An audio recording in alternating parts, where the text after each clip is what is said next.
Sí, creo que estamos en vivo. Ya, bueno, no he entrado y no veo. Voy a preguntar. Muy bien.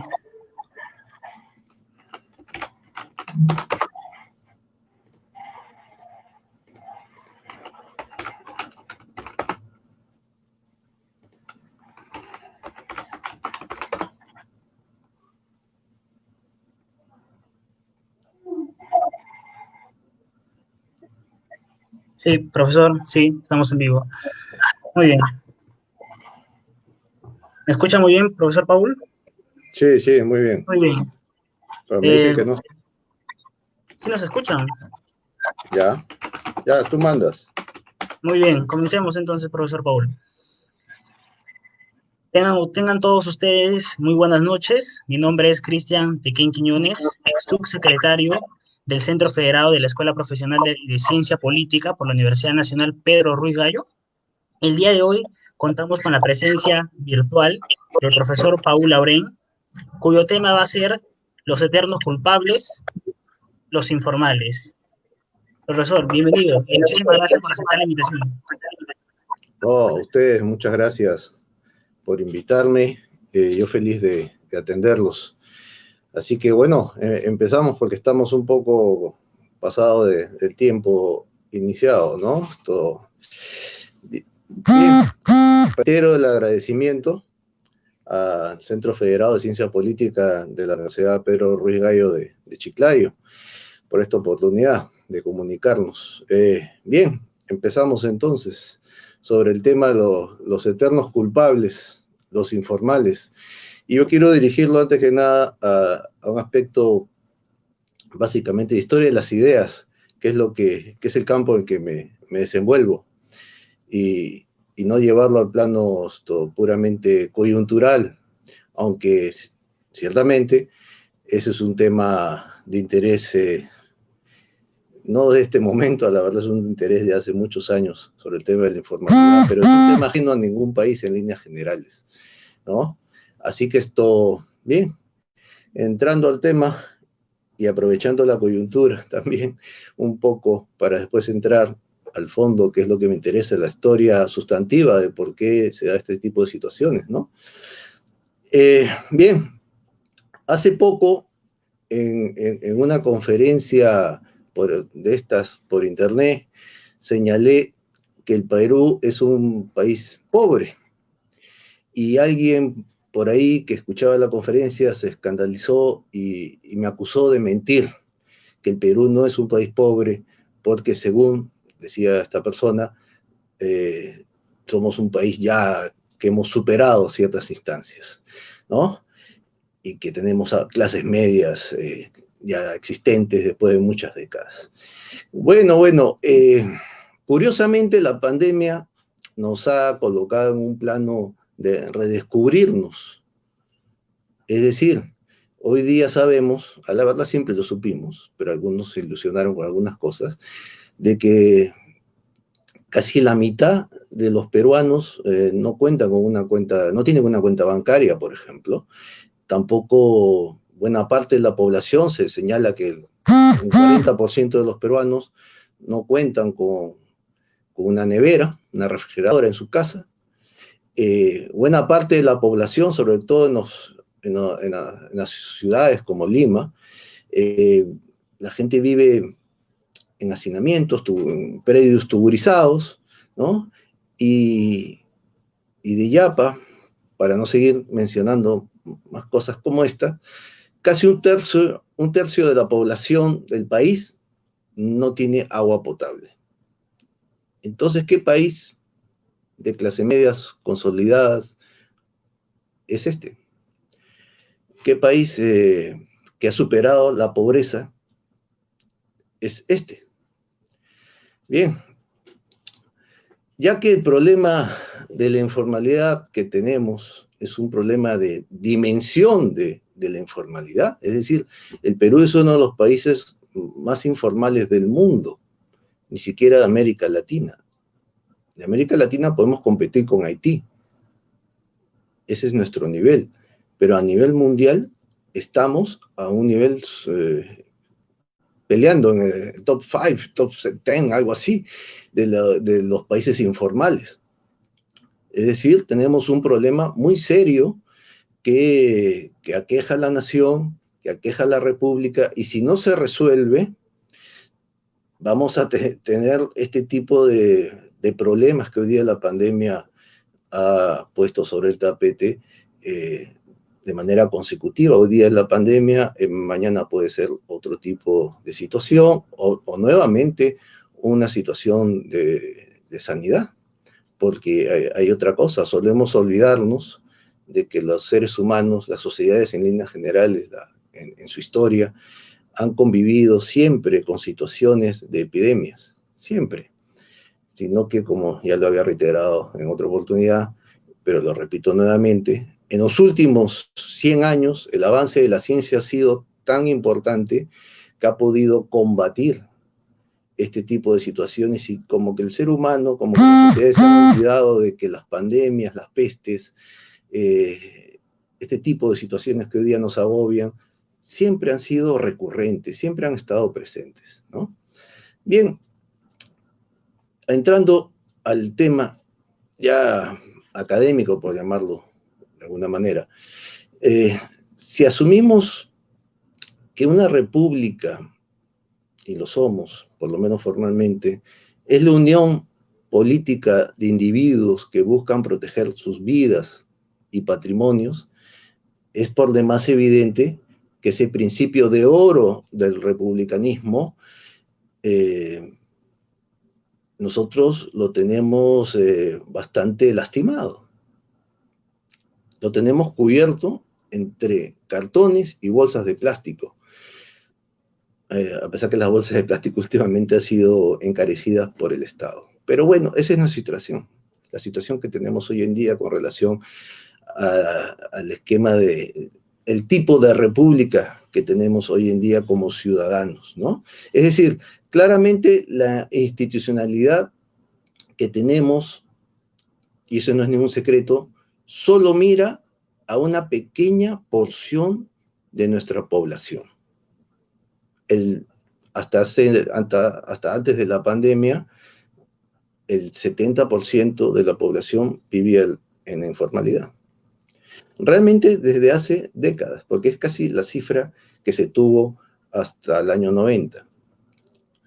Se supone, y no hay que ser adivino para eso, ni ser muy inteligente para asumir que después de esta situación del coronavirus o el COVID-19, eso va a aumentar de manera considerable. No es ni un secreto.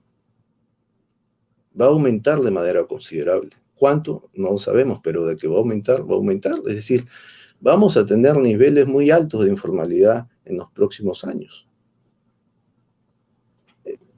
Esta pandemia, sin duda, ha terminado ampliando el espectro de los desprotegidos por la ley, los que no son asumidos dentro del esquema de que todos nos amparamos bajo la misma legalidad, la misma institucionalidad, ¿no?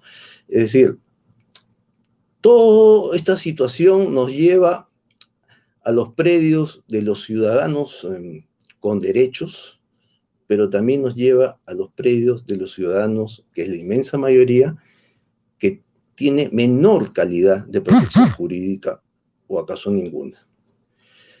En la antigüedad, un trágico griego, Eurípides, dramaturgo, también poeta, decía de que la libertad que gozaban los atenienses se debía precisamente a la presencia de ese tipo de diferencias, para ellos los esclavos. Su libertad era posible porque tenían esclavos.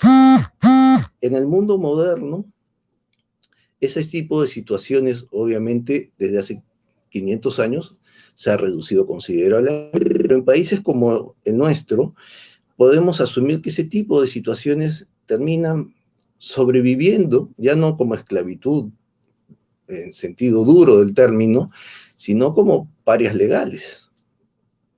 Tenemos el 70%, y ahora, seguro, como indicaba, algo más de gente, o de porcentaje seguramente, o bastante más, que vive fuera del esquema institucional. Durante milenios, las sociedades se privilegiaron de esta manera de ver las relaciones humanas. Y digo privilegiaron porque era un pequeño sector de la sociedad la que podía disfrutar de ese universo en que algunos tenían derechos y otros o no tenían derechos o tenían derechos disminuidos.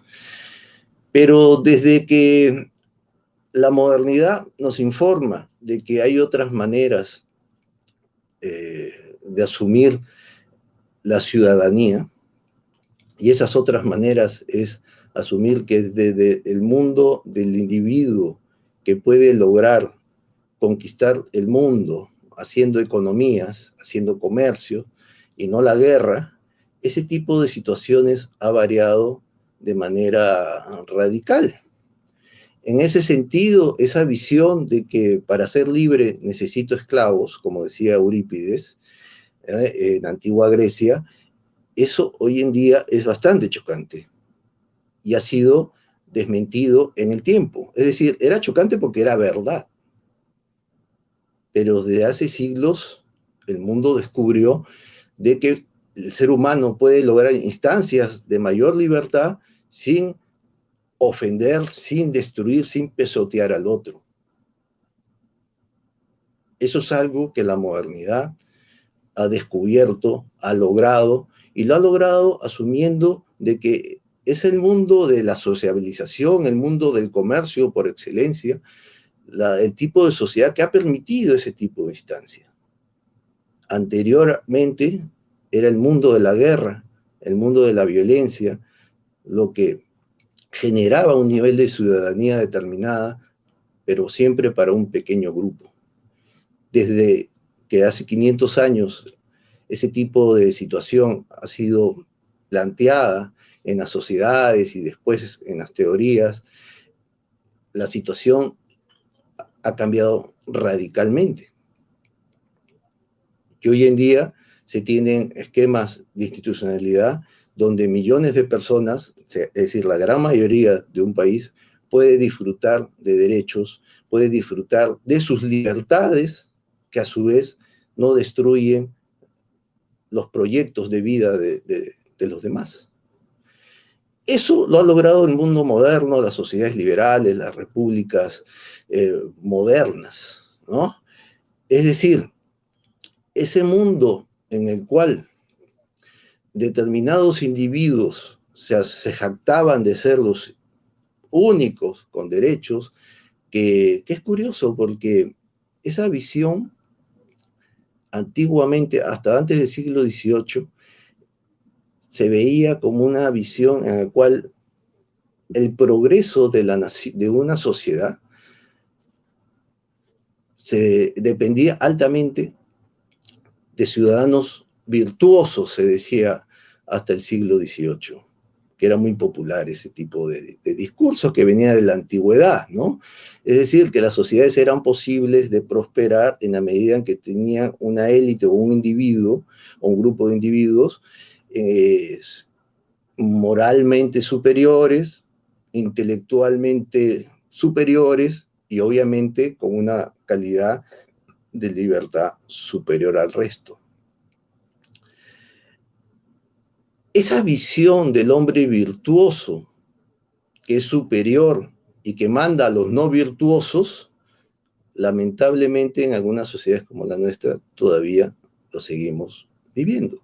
Y de cierta manera lo hemos visto en este escenario de pandemia, un poco para volver a la realidad nuevamente, cuando empezaron ciertos negocios de cierto nivel a obtener los permisos para operar. El restaurante de lujo, el restaurante que puede facturar cierta cantidad de dinero al mes, solo podía funcionar ese tipo de negocios y lo demás no. O sea, una visión clasista, abiertamente clasista de la sociedad. Bien, puede en una república que se supone que todos son iguales entre sí, y sobre todo iguales ante la ley, establecerse esa visión de que solo algunos pueden ser virtuosos y que el resto, los no virtuosos, deben ser excluidos. Obviamente no. Yo había empezado esto diciendo que este tipo de situaciones, en el cual tienes un gran porcentaje de la población viviendo en la informalidad, no es una cuestión nueva, es una cuestión que ha acompañado a la historia de las civilizaciones en líneas generales y que en determinados pueblos y experiencias nacionales, de cómo se ha podido resolver esta situación, ha marcado un antes y después bastante significativo. En el mundo del derecho, que es el mundo de la legalidad por excelencia, que es el mundo en el cual se asume que las libertades son la base de la organización política, por ejemplo, ¿no? Y tenemos ahí una situación en la cual nos coloca o nos invita a pensar qué tipo de institucionalidad es la que podría resolver ese tipo de problema. Y como les decía, como esto no es nuevo, hay experiencias muy antiguas y yo quiero referirme a una en particular que desde mi humilde conocimiento es quizá una de las más antiguas en historia, pero a su vez es una de las más sonoras, ¿no? En historia de las ideas, en historia de la política en general, y que tiene un impacto muy grande en cómo una sociedad puede resolver un problema y servirnos de faro guía, ¿no? Por usar un término. Ya que me había referido a nuestro amigo Eurípides, que es griego, la antigüedad griega, me voy a referir a un paisano de nuestro amigo Eurípides, que fue Solón. En el siglo VI antes de Cristo, este gobernante que era poeta y legislador, ¿eh? Poeta y legislador, una cosa rara, y buen poeta y buen legislador, le enrostró a quienes se opusieron a sus reformas de que él buscaba beneficiar a una realidad, sobre todo a unas mayorías determinadas. El problema que Solón tenía era exactamente el mismo que tenemos nosotros. Es decir, la Atenas del siglo VI antes de Cristo tenía una gran cantidad de gente que vivía al margen de la institucionalidad. Una institucionalidad que solamente era válida para una pequeña minoría. Desde esa perspectiva, la gran reforma de Solón fue ampliar la ciudadanía, lo que significaba romper el molde tribal que sostenía a Atenas, ¿no?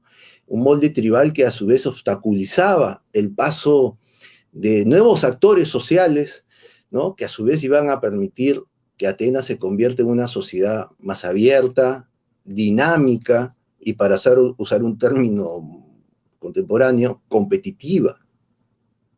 Es decir, el discurso del emprendedor que hoy día todavía está por ahí y que nos acompañó durante las últimas estas 2 décadas o 3, es muy antiguo. Ya estaba presente en el mundo de la antigua Grecia, ¿no? Esa visión individualista proactiva, no destructiva, creadora, ¿no? No sádica ni perversa, no una visión de un egoísmo negro, sino una visión de alguien o de individuos, de personas, hombres y mujeres, que quieren cambiar su propia suerte y a su vez terminan empujando la suerte de su sociedad, ¿no?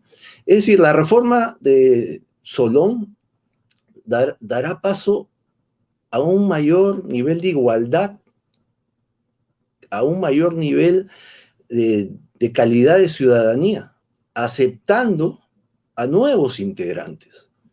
Pero a su vez eso significó romper los privilegios de algunos. Ahora, No estamos ante un legislador que inventa un mundo, que impone su fantasía, que es lo que estamos acostumbrados a ver. La visión siempre en todo el mundo en general, pero sobre todo en América Latina, donde las instituciones no son muy sólidas y donde el peso del individuo con poder es muy grande, ¿no? El nivel de gente fantasiosa que se cree, pues, Napoleón, Julio César, y cree que el poder puede transformar realidades, ¿no? Eso lo hemos vivido siempre. Simón Bolívar, a comienzo de nuestra historia republicana, es un caso por excelencia.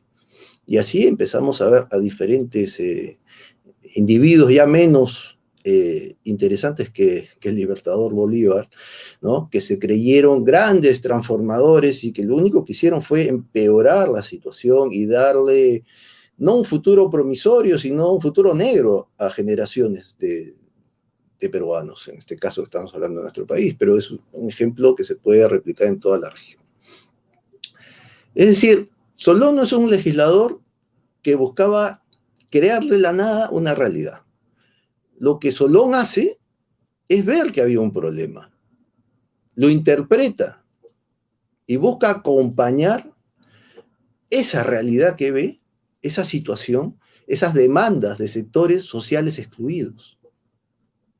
Eso es lo que realizó Solón.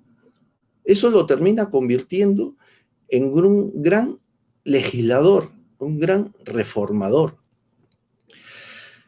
¿Qué es lo que termina haciendo Solón? Lo hizo, para poner algunos ejemplos, lo hizo abolir la esclavitud por deudas. En las cárceles de hoy en día en Perú hay gente, es verdad que no existe la esclavitud por deuda en principio, pero hay cierta excepción. Y hay determinados individuos que están presos, y no son pocos, son bastante numerosos los que están en la cárcel, porque tienen una deuda con la madre de sus hijos, por ejemplo, y están presos. Hubo una promesa del Ministerio de Justicia de resolver eso con relación a la pandemia, y creo que esa promesa ha quedado ahí como promesa. ¿Quiénes habrán salido? Algún día sabremos con detalle, pero ese tipo de personas con ese tipo de problemas, creo yo, por lo menos no lo sé, no han sido beneficiados, por lo menos no se conoce hasta este momento, salvo seguramente algunos casos excepcionales, pero no es un tema mayoritario de resolución de conflictos. Bueno, Solón resolvió ese problema en el siglo VI antes de Cristo. También obligó a que la gente, el ciudadano, tenga un oficio, porque antes solo determinada élite se beneficiaba del poder y su solo origen de cuna los colocaba en un nivel de superioridad y de poder tener todos los derechos habidos y por haber. No, Solón decía, bueno, tú también puedes tener el derecho, a pesar de no haber nacido en cuna de oro, pero demuestra que te ganas la vida o que tienes un patrimonio. Eso lo hizo Solón. No lo hicieron los ingleses en el siglo XIX ni en el XVII. Solón lo hizo en ese momento y fue totalmente revolucionario, para usar un término hasta hoy en día de impacto popular, ¿no? Y también reconoce el derecho a dar testamento. Es decir, tenemos ahí una característica muy interesante del mundo donde se respetan derechos. Solo en la experiencia de la Atenas de Solón y luego en el mundo anglosajón, tanto en Inglaterra como en Estados Unidos, pero también en Roma, hay que tener en cuenta la importancia de Roma en la tradición jurídica occidental. El derecho a testar era un derecho por excelencia que era sagrado, la libre voluntad del testador. Bueno, eso Solón lo ofreció en su momento. Como detalle, en el Perú no hay libertad total del testador, ¿no? Hay una libertad muy parcial sobre eso. Es decir, no hay una libertad absoluta como puede darse hasta hoy en día en el mundo anglosajón, del derecho anglosajón, y en su momento en el derecho romano, repito. Esto último el derecho a testar iba en directa relación con el objetivo que tenía Solón de proteger la propiedad de estos particulares excluidos. Ese era el kit del asunto de reconocer este tipo de manifestación jurídica, ¿no? Porque esto rompía, repito, el privilegio que solo algunos tenían de poder tener la tenencia de la tierra o tener la posibilidad de dar a sus herederos los bienes que habían logrado en vida. Es decir, estábamos hasta antes de ese momento en una situación de privilegio total, y lo que hace Solón es romper ese esquema y liberaliza el mercado de tierras, para ponerlos en términos duros. A partir de esa reforma, términos, porque no solamente se dio en estos campos, se activó una serie de situaciones. A partir de ese momento, términos como hipoteca, anticresis, enfiteusis y el arras, por solo mencionar algunas expresiones jurídicas, se empiezan a tornar populares, se empiezan a conocer, y hasta hoy en día las usamos. Nacen en ese momento, se conocen en ese momento, logran peso jurídico en ese momento. Y eso transforma radicalmente el mundo de esa Grecia que en ese momento era puramente tribal. Como Solón lo rubricó en sus versos, había dicho que era poeta, aparte de legislador, en unos versos él señaló de su puño y letra que la tierra que era esclava ahora es libre. Y eso fue lo que hizo, romper ese esquema en el cual solo algunos pueden ser libres y ofrecerle esa posibilidad a otros que lo eran ya, pero de manera informal, y el poder político o el poder a secas no los reconocía, los veía como apestados. Hay un término que ha trascendido del griego hasta la actualidad, que es el término idiota. El término idiota en antigüedad griega era el excluido, el marginal, el que estaba fuera de la ciudad, fuera de la polis. Esos eran los informales de ese momento, los idiotas. Ese término seguramente a muchos le podrá llamar la atención. Bueno, ese es el origen de esa expresión.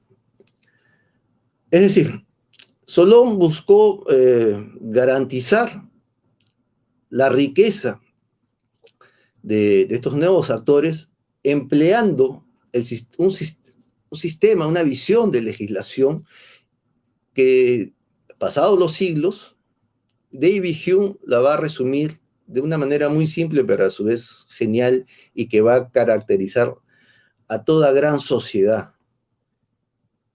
David Hume decía de que toda gran sociedad tiene determinados pilares, ¿no?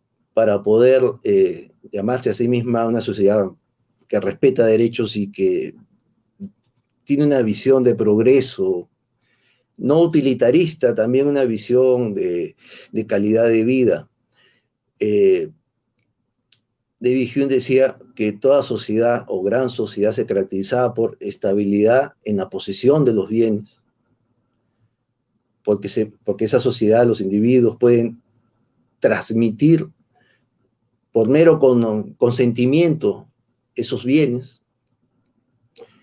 Y el otro punto, que es el cumplimiento de los contratos, el cumplimiento de las promesas. Si esas tres cosas están presentes en una sociedad, para todos, no solamente para algunos individuos y para otros no, esa sociedad puede resolver el problema de una mejor calidad ciudadana y a su vez tener un impacto en una mejor calidad de vida. Bueno, Solón lo hizo en su momento, y cuando David Hume estaba expresándose bajo este tipo de, o tratando de describir este tipo de situaciones, Inglaterra estaba entrando en un proceso muy interesante de desarrollo a puertas de la Revolución Industrial. aunque venía de un proceso anterior de constitucionalización, pero es en la época de David Hume donde empiezan a darse determinadas, ya desde la teoría política, determinadas bases muy sólidas del conocimiento humano con relación a cómo las sociedades pueden salir adelante, pero a su vez también cómo pueden destruirse. Bueno, ese es el caso de nuestro amigo Solón y David Hume. Este tipo de situaciones es bien interesante porque nos habla de un esquema institucional que supera la visión tribal, en el caso de Solón, pero en el caso del mundo moderno, la cosa no es muy diferente. Si uno empieza a ver diferentes situaciones que se dan en la vida cotidiana de nuestros países, y uno empieza a enterarse de que, por ejemplo, los hospitales, que ahora es un tema recurrente, sabemos que eran un desastre, siempre lo supimos, pero muy poca gente tenía en cuenta, salvo que tuviera una experiencia dentro de un hospital público, de que el hospital, por más público que sea, está dominado por mafias.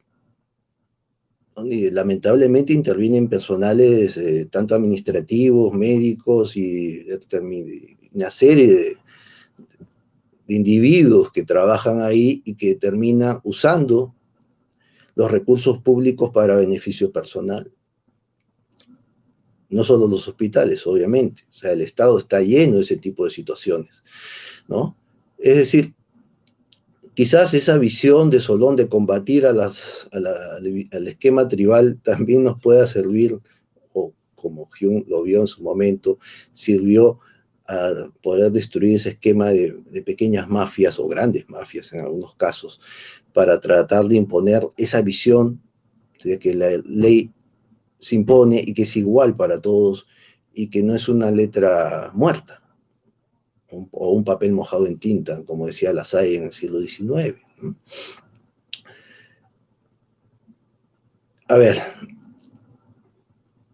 los padres fundadores de los Estados Unidos se basaron en este tipo de esquemas, de esta visión en la cual una república es el reconocimiento de ciudadanos iguales entre sí, en principio. Y los Estados Unidos tienen sus propios problemas. Es cuestión de leer los periódicos para saber que también tiene problemas serios de igualdad, pero el principio queda ahí, el principio está siempre vigente, siempre potente, y eso trascendió de una manera interesante y realmente terminó convirtiendo a esa nación en una potencia económica.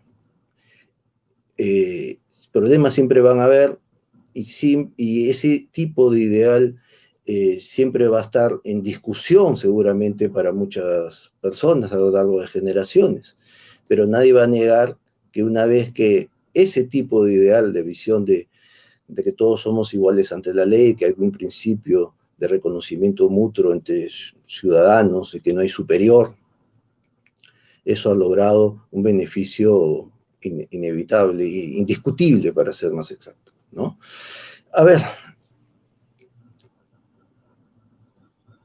ya que estamos en el siglo XVIII, ese es el siglo de o el mayor jurista que ha conocido el mundo moderno, que es Montesquieu.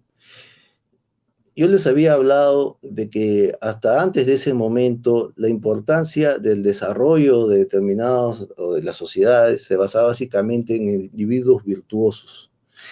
Bueno, pues nuestro amigo Montesquieu es el primer hombre que señala que la virtud no está en determinadas personas, que el mundo moderno o el mundo de su tiempo, para no usar una anacronía, que el mundo de su tiempo ya había logrado detectar de que la virtud estaba en el respeto a las normas, en el respeto a la ley concretamente.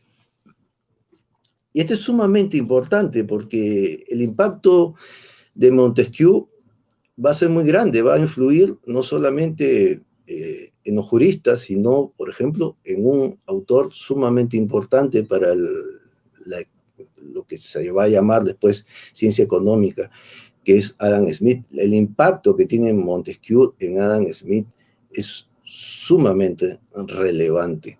Y ahí nos lleva a plantear de que determinados individuos, ya usando la lógica de la economía, tienen un determinado comportamiento que los coloca en un plano casi, a ver, de un egoísmo inexplicable, de que son, a ver, marginales per se, como si vivieran en un mundo aparte de la legalidad y demás. Bien, aquí tenemos una situación en la cual, y ya entrando un poco en cable a tierra, esta visión de que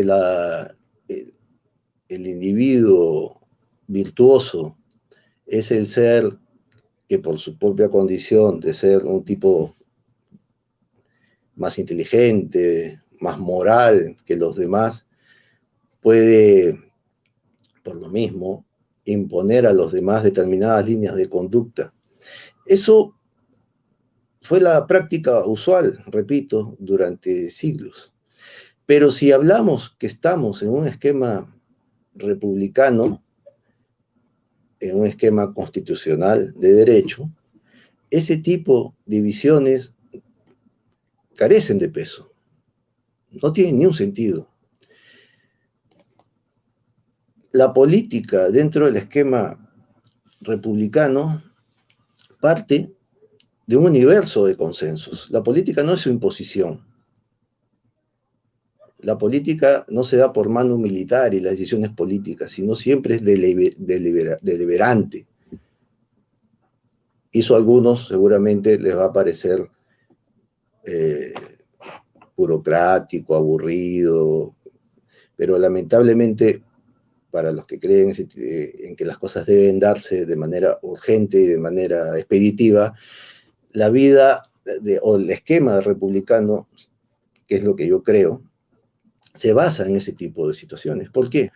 Porque si partimos de que dentro del esquema republicano todos somos iguales ante la ley y como ciudadanos en principio todos somos iguales entre sí, ¿por qué de repente aparecen normas que nadie se enteró que hubo discusión alguna sobre ese tipo de propuesta y de repente se imponen a la sociedad y nos obligan a cumplirlas? Obviamente ese tipo de situación es una situación dentro del esquema de la visión republicana totalmente contraria.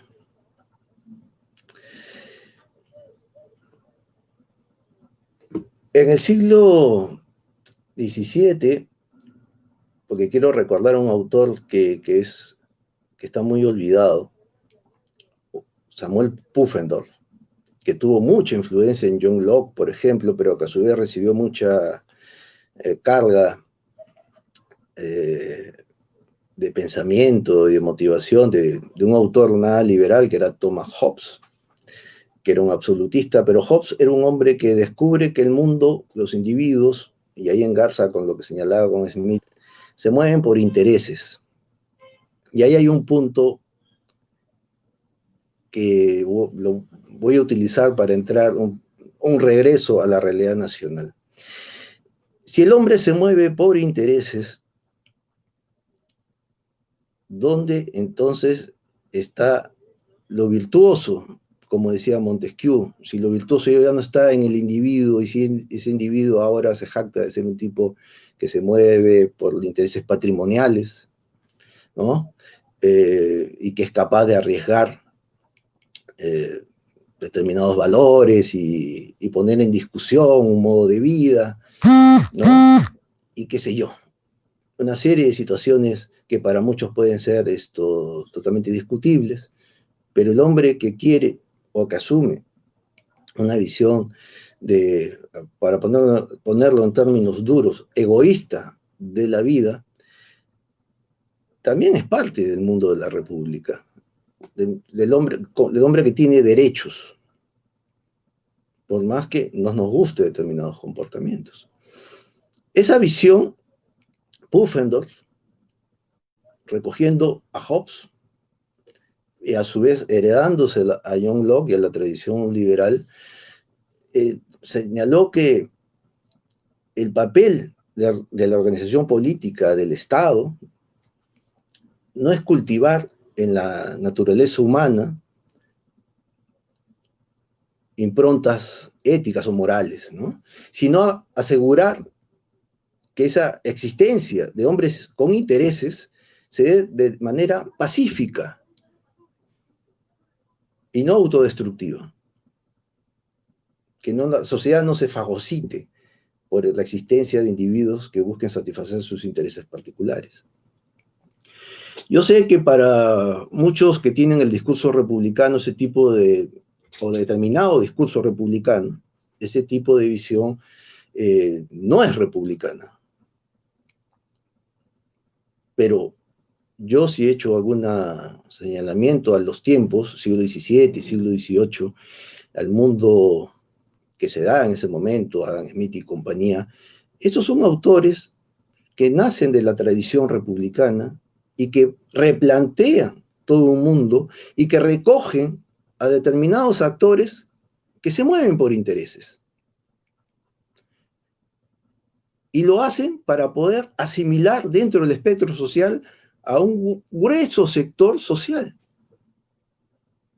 Nuevamente, el universo de lo informal, el tema de lo informal está en estos autores, porque estuvo en su historia. Ellos están hablando de individuos que buscaban ser reconocidos por la institucionalidad de su tiempo, que es el caso nuestro.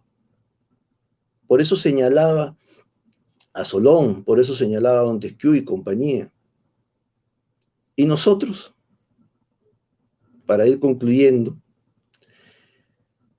nosotros tuvimos en los años 80 un libro que hablaba exactamente del tema.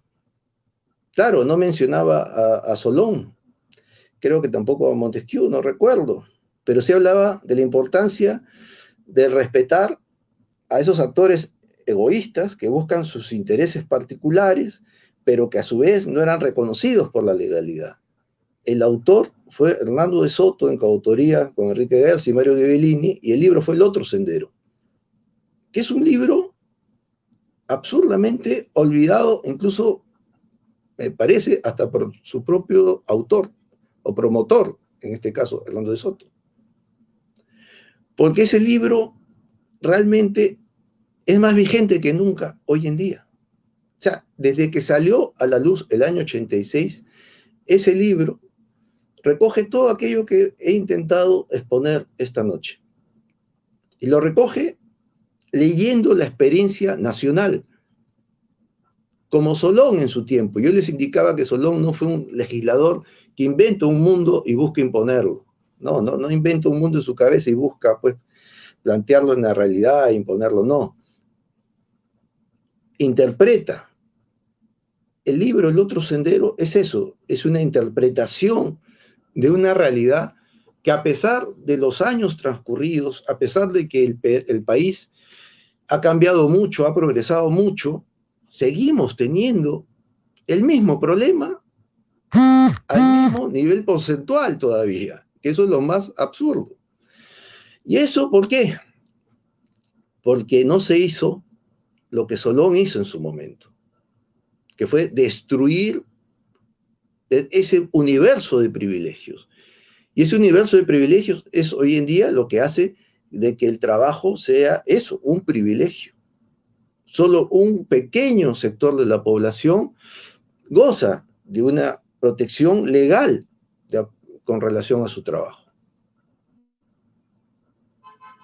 y a su calidad de productor para aquellos que hacen empresa. Mientras que los demás viven en absoluta informalidad. ¿Cuál es la alternativa? Acercar al 70% a ese 30% de privilegios. Hay un problema, el privilegio no se puede repartir para todos, ya no sería privilegio, no tendría sentido. Una cuestión lógica. O sería romper ese esquema de privilegios para aquellos que hoy en día digo hoy en día por decir, pero la verdad durante décadas, están viviendo de su propio trabajo día a día, pero a su vez están desamparados por la justicia, por el sistema de seguridad, y hoy en día también tienen problemas de acceso, eso siempre lo supimos, a la sanidad, por ejemplo. Sanidad que, por cierto, no es ningún secreto, que siempre fue un desastre, pero que es un tema importante dentro de una sociedad, sea esta privada o pública. No voy a entrar en ese tema ahora porque sería entrar en una discusión mayor, pero todo ese tipo de situaciones, en esta tragedia mundial que es la pandemia, que es una tragedia, a ver, que ha terminado siendo más tragedia por acción de los gobiernos que por el virus mismo, según mi modesto modo de ver, esta situación ha hecho que ese sector desprotegido hoy en día sufra con mayor intensidad la, la pandemia presente. Bueno, ya terminando, quiero simplemente recordar de que esta situación en la cual, porque el tema es quién es el culpable, ¿no?, de la informalidad. Obviamente el culpable de la informalidad no es el informal. El informal es una víctima, es consecuencia de un estado de legalidad que no mira a determinados individuos porque prefiere mirar a otro lado en beneficio de otros individuos y que termina siendo totalmente excluyente para las mayorías ciudadanas. Yo lo que he buscado aquí es recordar que esta es una vieja historia, de que no hay nada oculto bajo el sol y que algunas experiencias en historia misma nos señalan de que ha habido posibilidad de resolverlo, pero que a su vez ha sido un impacto, esa resolución de ese problema, muy grande en la vida de la gente, pero un impacto en positivo. No ha destruido mundos, no ha depreciado la existencia de sociedades, todo lo contrario. La mejor época de Atenas, la Atenas de Solón, viene después de esas grandes reformas que después van a ser profundizadas por otros. Después ya no voy a hablar de Roma ni el mundo de experiencia europea o anglosajona puntualmente, pero son situaciones que se han dado en historia y que al final ha tenido un resultado que ha servido de ejemplo para otras naciones. Lamentablemente, nuestros dirigentes, nuestros responsables políticos no han tenido esa visión que hace más de 2500 años el mencionado Solón tuvo y que permitió no solo pasar a la historia, sino puntualmente cambiar un mundo, su pequeño mundo tribal, y convertirlo en una sociedad dinámica, pujante y que no sea una sociedad excluyente, ¿no? Y eso que estamos hablando del mundo antiguo, que es un mundo de una traza clasista muy clara, ¿no? Eso en líneas generales. Así que mi idea era ofrecerle una visión desde la historia de las ideas sobre un tema que nos toca hoy en día de manera muy fuerte, porque de lo que se pueda resolver ese problema inmenso que es la informalidad, dependerá el futuro en positivo o en negativo de nuestro país. Muchas gracias, y si hay preguntas, mejor aún, porque siempre ayudan.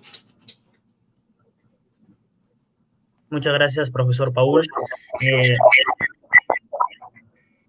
Mientras, en lo personal, yo disfruto cuando me hacen recordar la historia republicana y la historia, pues, de las ideas políticas, de grandes pensadores, filósofos y políticos en su época.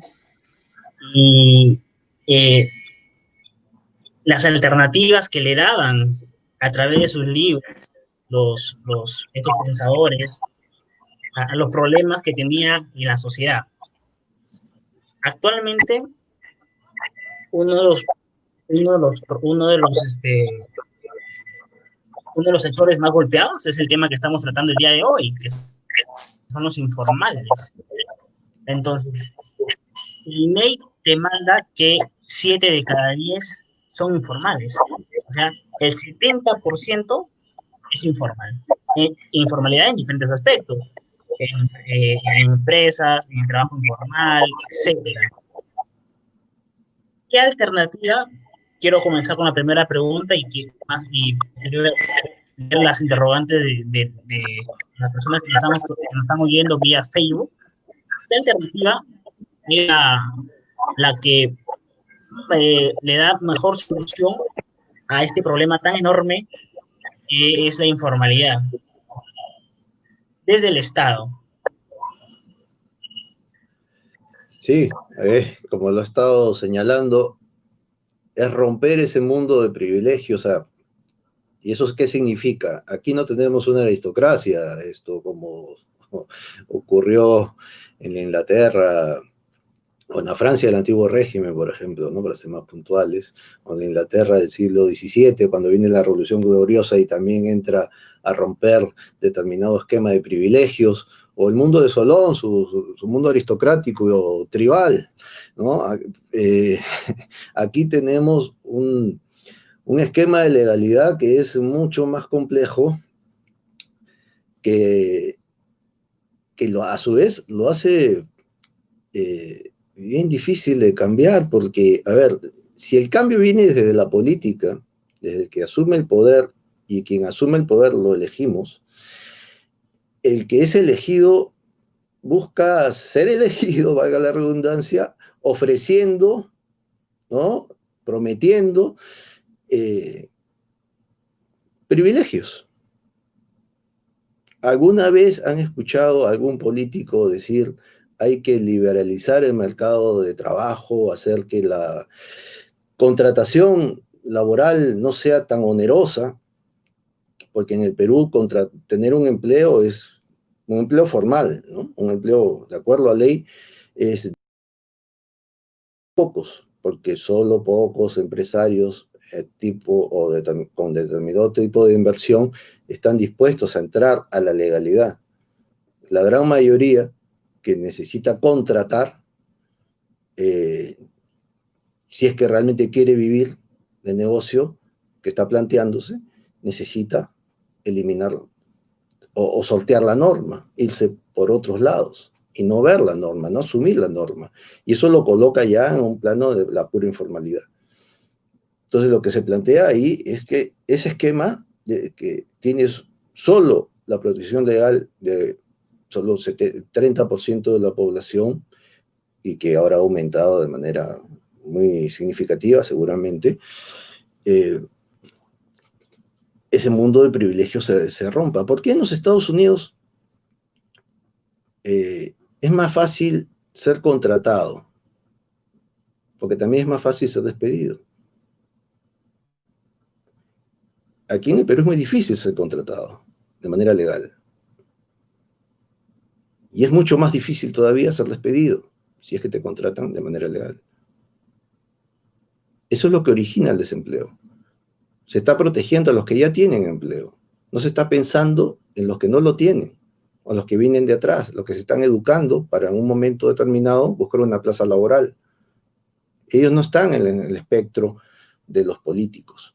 El político entra a reforzar aún más el mundo de los que ya tienen un empleo.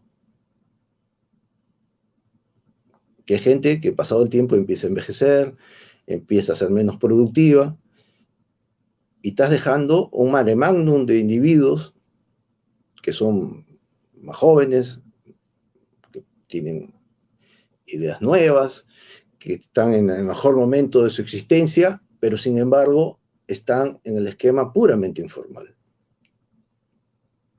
Entonces, ese tipo de privilegios es el que puntualmente estoy señalando, que es el que genera la gran informalidad que tenemos hoy en día. Por proteger a un grupo de individuos, se está desprotegiendo a toda la sociedad. Yo sé que eso puede sonar muy antipático para algunos que ya tienen un empleo y señalan, bueno, pero me van a desproteger. Eh, no necesariamente tiene que ser así. Esa es la habilidad del político. ¿Cómo llegas a incorporar a nuevos actores a la legalidad sin perjudicar a los que ya tienen un empleo? Ese es el arte de la política. Pero lo que tenemos hoy en día es simplemente seguir creando desde el poder mayor informalidad, porque la informalidad la genera el poder político, no lo generan los individuos que quieren ganarse la vida. Eso hay que tenerlo bien claro.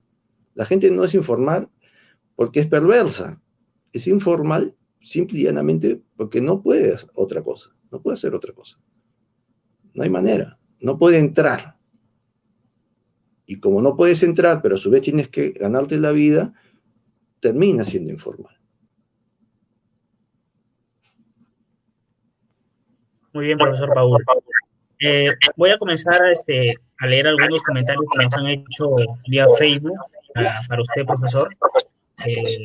Bueno, Omar Ortiz Chávez pregunta, ¿es la formalidad como concepto netamente arbitrario y contrario a la informalidad? Lo que pasa es que es calidad de normas, calidad de derecho. Si tienes un esquema en el cual la fantasía del legislador se va a imponer, claro, entonces tienes un problema serio porque la realidad, que ya es difícil de asumirla, de interpretarla, sobre eso le vas a imponer la fantasía del legislador. Eh, entonces, hay una visión ahí de qué calidad institucional es la que tienes. Si tienes una institucionalidad marcadamente política, es decir, que depende, estoy usando mal el término político porque es una institucionalidad ligada al poder, porque la política, de mi perspectiva, está en la gente, no está en el Estado. Pero bueno, ese es para otro tema de discusión. Si tienes una institucionalidad básicamente dependiente del poder del Estado, Mao decía que salvo el poder, todo es ilusión. Si te manejas de esa manera, tienes una legislación que va a ir en esa línea. Pero si tienes una institucionalidad que se basa básicamente en el mercado, en la gente, en la sociedad, y que buscas apuntalar la protección de la vida, del patrimonio de los individuos, buscando reforzar el cumplimiento de los contratos, por ejemplo, para ser puntual, como hizo Solón hace 2500 años. Si llegas a tener ese tipo de institucionalidad, la diferencia es inmensa. Es inmensa, porque termina siendo una institucionalidad que acompaña a la gente y busca protegerla. Pero si tienes una institucionalidad netamente ligada al poder político, al hombre con poder, al Estado, te sale cualquier cosa. Y de paso, no hay manera de controlarlo. Y sí generas una ruptura, porque ya no proteges, para empezar, a un grueso sector de la población. Y solamente se establece un esquema de privilegios en el cual solo los que están más cerca al poder son los que van a estar más protegidos, mientras que la inmensa mayoría va a estar fuera de ese espectro de protección jurídica. ¿Qué es lo que tenemos hoy en día? De manera escandalosa. Profesor, Raúl comenta y pregunta, esta informalidad parecería que se resuelve con una reforma de leyes formales, y ello parece asumir que la única causa de la informalidad está en la ley formal. ¿Es así? ¿Es la principal o existen otras causas, incluyendo factores culturales? No, yo no creo que es un tema cultural, ¿no? Sí creo que es un problema de excesiva presencia del legislador estatal, que lo que ha buscado, seguramente con buenas intenciones, es mejorar la calidad de vida de la gente, pero lo único que ha logrado es mejorar la calidad de vida de algunos pocos y ha terminado perjudicando a los que vienen detrás. Que ese es el punto. Cuando se dan ese tipo de legislaciones se está viendo a los que ya están, pero no se está pensando en los que vienen detrás. Y cuando yo señalaba que El Otro Sendero, el libro de Hernando de Soto, es un libro todavía vigente, es un libro del año 86. Y el año 86 ella hablaba de que esto tenía décadas, y es verdad, tenía décadas, y más que décadas. O sea, el Perú nació con un esquema de un derecho ligado más al poder político para proteger privilegios, antes que un derecho que busque reconocer actores sociales nuevos, que lo que buscan es ser dueños de su propio destino, de buscar su propio norte. Sin embargo, ese propio norte que generaciones de peruanos han querido llevar, ¿no? Ha sido simplemente desprotegido o incluso a veces hasta mutilado. Acordémonos, en los años 80 no existía el crédito como hoy en día existe. ¿Cuántos negocios se perdieron en su momento? El crédito es un contrato que hace un individuo o una empresa con una entidad financiera. Y tú acuerdas si es que puedes pagar los intereses de ese crédito. Bueno, llegó la intromisión estatal a tal nivel que terminó anulando el crédito. Es un escenario muy parecido a que algunos congresistas quieren hoy en día ofrecernos, anulando las deudas de los particulares a las instituciones financieras. Si eso sucede, simple y llanamente, no habrá crédito. Y eso sería un daño inmenso, o el crédito sería muy elevado, muy caro. Solo algunos podrán acceder a un precio, obviamente, mayúsculo. Y la inmensa mayoría, fuera. Eso es lo que origina la presencia de actores arbitrarios, como es el actor que ejerce el poder, ¿no? Cuando quiere involucrarse en la sociedad, ¿no? Que es la sociedad la que, o sea, los individuos, las personas, la que deberían aprovechar esas instancias, esos instrumentos jurídicos de antigua data que la civilización ha ofrecido a las personas para que puedan salir adelante, beneficiarse y empoderarse, para usar un término moderno, o empoderarse materialmente y poder así a su vez capitalizar a su propio país.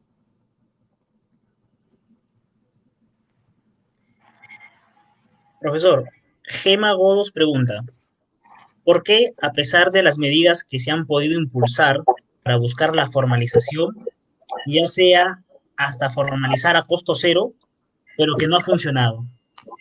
Porque no han atacado el meollo del asunto. Y el meollo del asunto es que contratar en el Perú es muy oneroso. Ese es el punto. ¿Por qué es oneroso? Porque es fácil contratar, pero después es difícil prescindir de ese empleado.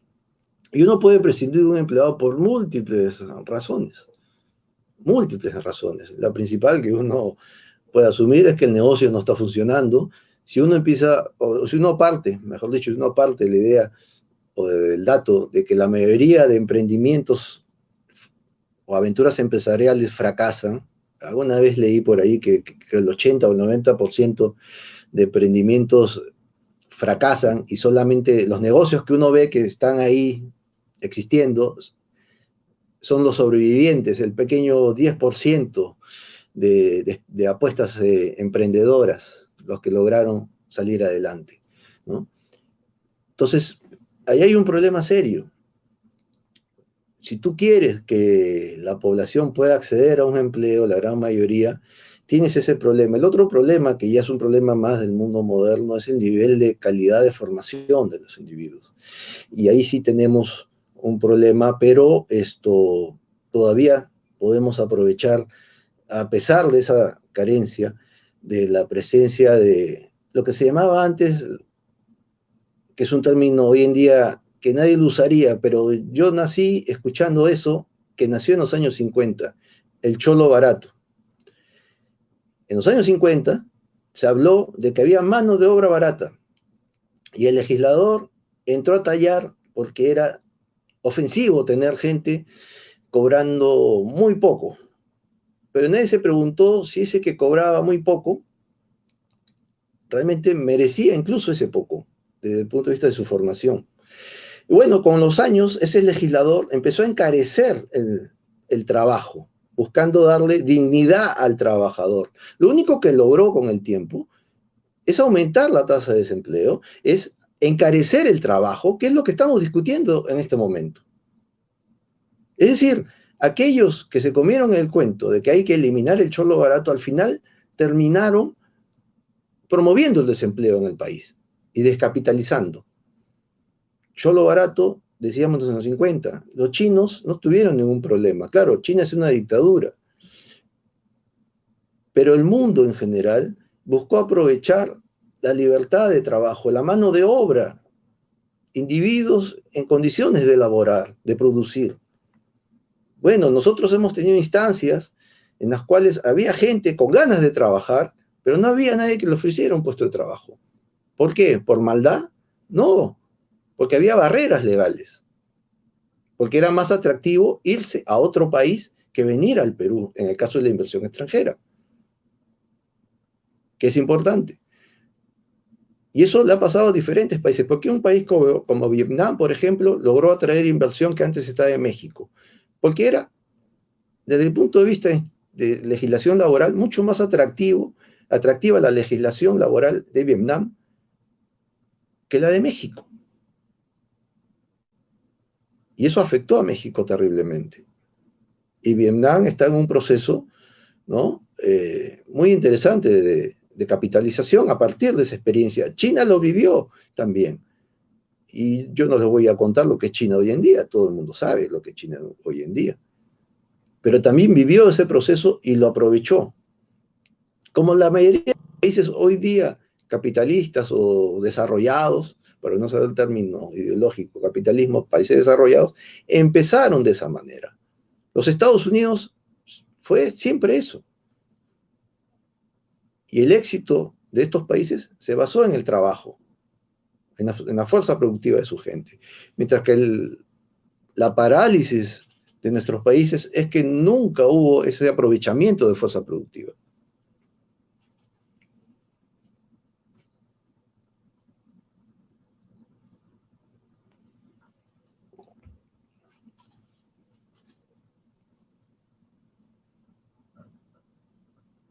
No te escucho.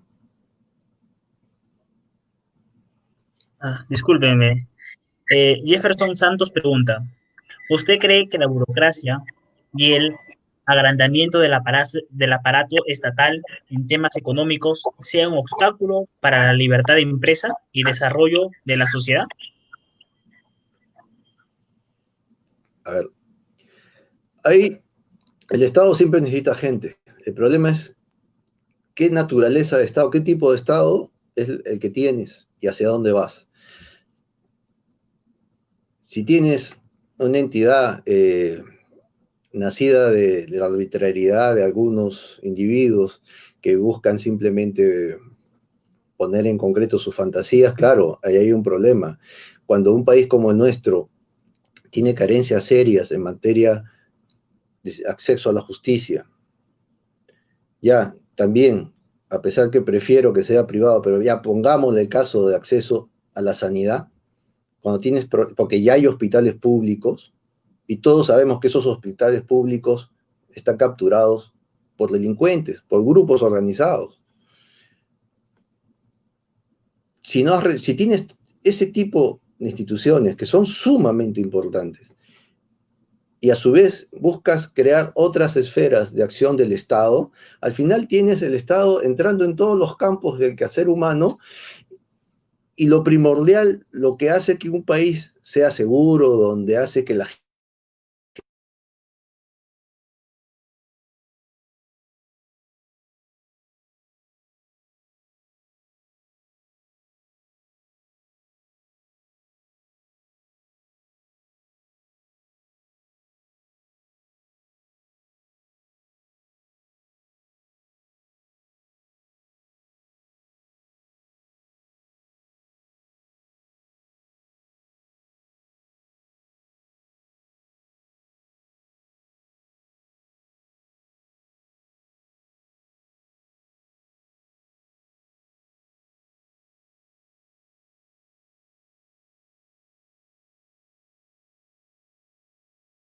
burocracia que tiene un sentido, que es válida.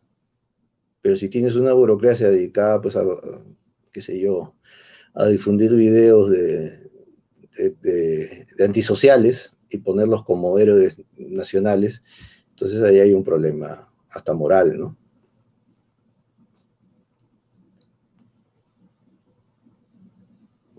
Sí, profesor. La última parte no se escuchó muy bien, porque creo que es el tema de la señal, pero después todo muy bien. Profesor, Angie Flores Ochoa pregunta, ¿se debe eliminar las barreras?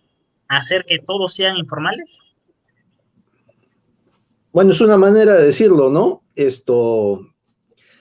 Si todos serían informales, sería interesante. ¿Por qué? Porque eso obligaría, obligaría al Estado a romper un privilegio, pero sería absurdo desde el punto de vista hasta lógico, ¿no? Porque si miras la reforma apostando por lo que existe en la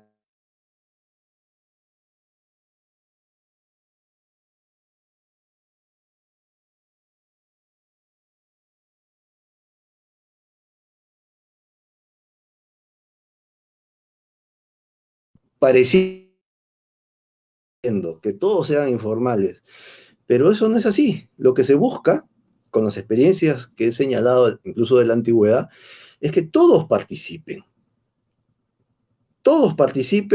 y todos hagan que esta sociedad se capitalice por un lado, pero a su vez que sean ciudadanos con derechos efectivos y no individuos que son correteados en la calle a palos y que les decomisen, entre comillas, decomisen, a la verdad es un robo descarado ante las cámaras de televisión, y eso lo vemos a cada rato durante años, como ahora el serenazgo y hasta hace un tiempo la misma policía decomisaba, se arrobaba, porque no hay ningún decomiso, porque decomiso es devolución después, a los ambulantes que le quitan las cosas no devuelven nada.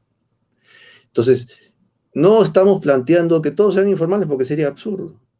Lo que estamos planteando es que la ley, las malas leyes que obstaculizan el acceso al trabajo, sean eliminadas para que todos puedan acceder a una instancia de protección legal de la misma manera. Nadie va a asumir de que ya que el esquema sea totalmente, eh, a ver, tan libre que el abuso prime. No, esa es una visión perversa de la vida.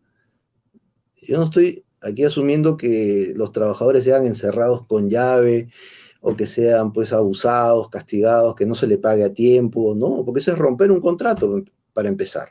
Si yo contrato con una persona que me tiene que pagar quincenal o mensual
No sé si me escuchan, pero creo al parecer el profesor ha perdido la señal. Ya se está volviendo a conectar en unos minutos.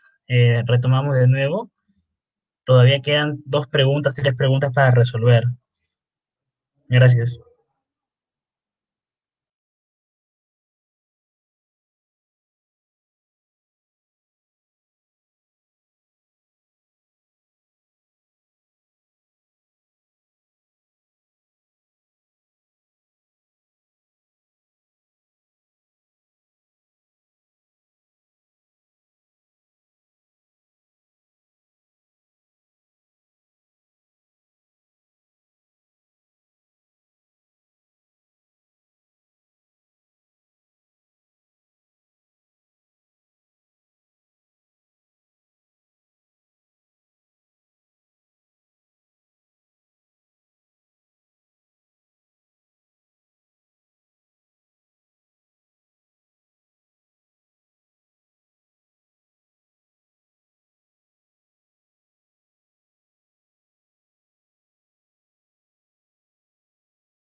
Al parecer el profesor ha tenido enormes problemas con la conectividad.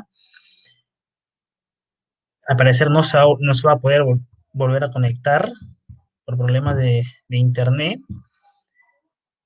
Eh, bueno, creo que terminaré la ponencia solo y despidiéndome pues y agradeciendo en realidad a, a cada uno de las personas que nos han seguido y han oído hasta donde han podido al profesor Paul. Agradecer a nombre del Centro Federado al profesor Paul, que no está presente, pero le vamos a hacer el agradecimiento. Agradecer también a todos los que nos han seguido durante esta transmisión.